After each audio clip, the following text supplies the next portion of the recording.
हिंदू कल्याण महासभा के तत्वाधान में प्रदेश अध्यक्ष मनोज अग्रवाल के नेतृत्व में आज प्राइवेट स्कूल एवं क्रिश्चियन स्कूल में हो रही धांधली का विरोध किया। कहा कि इन स्कूलों द्वारा अभिभावकों से बच्चों की फीस के नाम पर काफी शोषण किया जाता है। इस लॉकडाउन में भी लोगों से जबरदस्ती फीस वसूली जा रही है, जिसको लेकर आज सभी ने प्रदर्शन किया।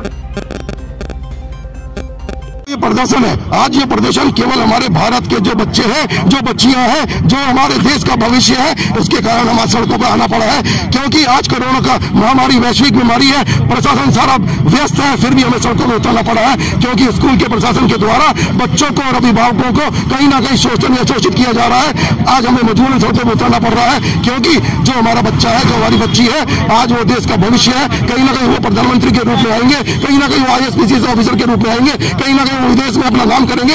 इन सबको दरकिनार करते हुए स्कूल प्रशासन जो कि स्कूल माफियाओं को जो बुक माफिया है, उनको अंदर कर ले रहे हैं, उन्हें ही ठेका दे रहे हैं। एक जो 5500 रुपए में बैग दे रहे हैं, वो 1500 रुपए का मात्र बैग है। उस बैग में से भी ये खुली किताब नहीं देते हैं और कह दिया जाता है कि पूरा बंच लेना है तो लो, नहीं तो यहाँ से जाओ।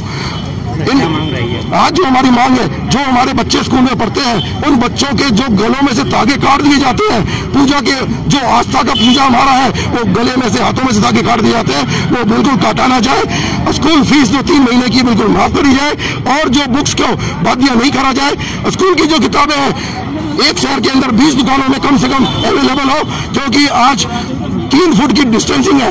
एक दुकान में इतना कोई संभव ही नहीं है कि सारे पेरेंट्स वहां जाके किताब ले लें। अगर मांग पूरी नहीं कर रही, क्या अगर मांग पूरी नहीं होती है तो मनोज अग्रवाल, इनका बड़ा भाई, बच्चों का गार्जियंस सड़कों पे यही धरना प्रदर्शन करेगा, शिक्षा विभाग के खिलाफ खड़ा होगा। और हमारे ज्वाइंट डायरेक्टर साहब से बात हुई है, उन्होंने आश्वासन दिया है कि हम जल्दी से जल्दी कड़ी से कड़ी कार्रवाई करेंगे।